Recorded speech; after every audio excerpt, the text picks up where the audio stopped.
আমরা কৃষিতে বিপ্লব চাই।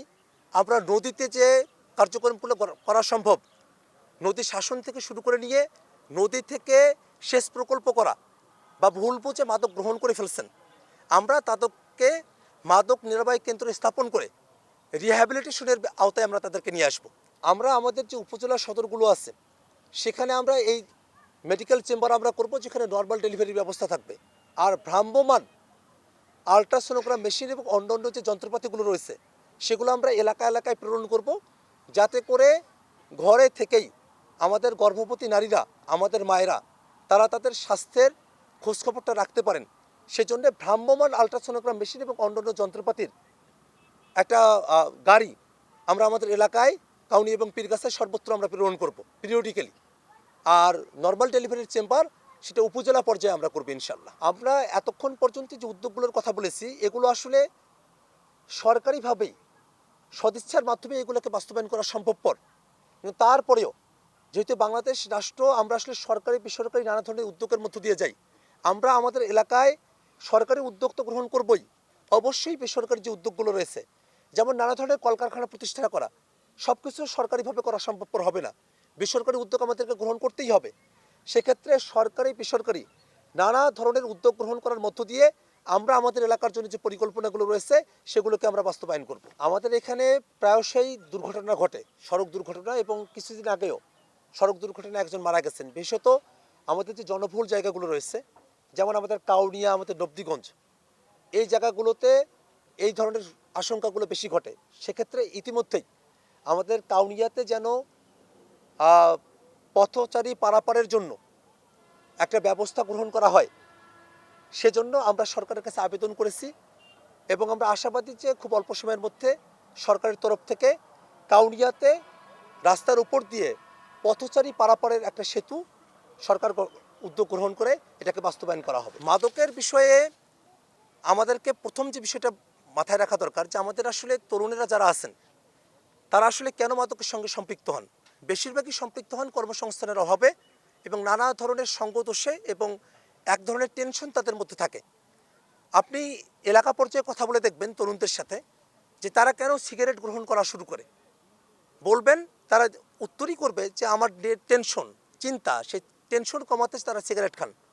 তো সেক্ষেত্রে এই তরুণেরা তারা যেন নানা ধরনের অ্যাক্টিভিটির মধ্য দিয়ে আসতে পারেন। তারা যখন সক্রিয় থাকবেন খেলাধুলায় বা কর্মে, তখন তারা আসলে অটোমেটিক্যালি মাদক থেকে দূরে থাকার দিকে তারা ধাবিত হবেন। তথাপিও যারা সঙ্গদোষে বা ভুল বুঝে মাদক গ্রহণ করে ফেলছেন, আমরা তাদেরকে মাদক নিরাময় কেন্দ্র স্থাপন করে রিহ্যাবিলিটেশনের আওতায় আমরা তাদেরকে নিয়ে আসব। আর যারা মাদকের কারবারের সঙ্গে যুক্ত, যারা কোনোভাবেই শুধরানোর মতো মানুষ নন, তাদেরকে বাংলাদেশের যে মাদক বিরোধী আইনগুলো রয়েছে সে আইনগুলোর সর্বোচ্চ প্রয়োগের জন্য আমরা তাদেরকে আইনের আওতায় দিয়ে আসব। আমাদের গোটা উত্তরবঙ্গের একটা লাইফলাইন নদী, গোটা পৃথিবীতেই আশীর্বাদ। নদীর তীরেই সব ধরনের সভ্যতার জন্ম হয়েছে, কিন্তু দুর্ভাগ্যের বিষয় আমাদের এই তিস্তা নদী, আপনারা দেখছেন এখন বর্ষাকাল, এখানে কিন্তু কোনো পানি নেই, হাঁটু পানি নদীতে। আর এখন আমরা যেখানে বসে আছি, যদি আমরা বর্ষাকালে আসতাম তাহলে আমাদের মাথার উপর দিয়ে এখন পানি চলে যেত, প্রবাহিত হতো। এই নদী আমাদের জন্য যে সংকটের জায়গাটা তৈরি করেছে সেটাকে আমরা সম্ভাবনায় রূপান্তরিত করতে চাই। আমরা কাউনিয়া পীরগাছার মানুষেরা, হারাগাছের মানুষেরা, আমরা তিস্তা নদীর পাড়ে আমাদের এই জনপদ, তিস্তাকে নিয়ে আমাদের অনেক স্বপ্ন। আমরা যদি তিস্তার সমস্যার সমাধান করতে পারি তাহলে আমরা আমাদের উত্তরাঞ্চলের, আমাদের আশাবাদী যে আমরা 50% সমস্যার সমাধান করতে পারবো। সে কারণে আমরা আজকে তিস্তা নদীর পাড়ে বসেছি। আমরা একই সাথে চরাঞ্চলের মানুষও, প্রত্যন্ত অঞ্চলের মানুষও, আমরা আমাদের এই এলাকাটাকে আমরা নতুন করে আমরা সাজাতে চাই।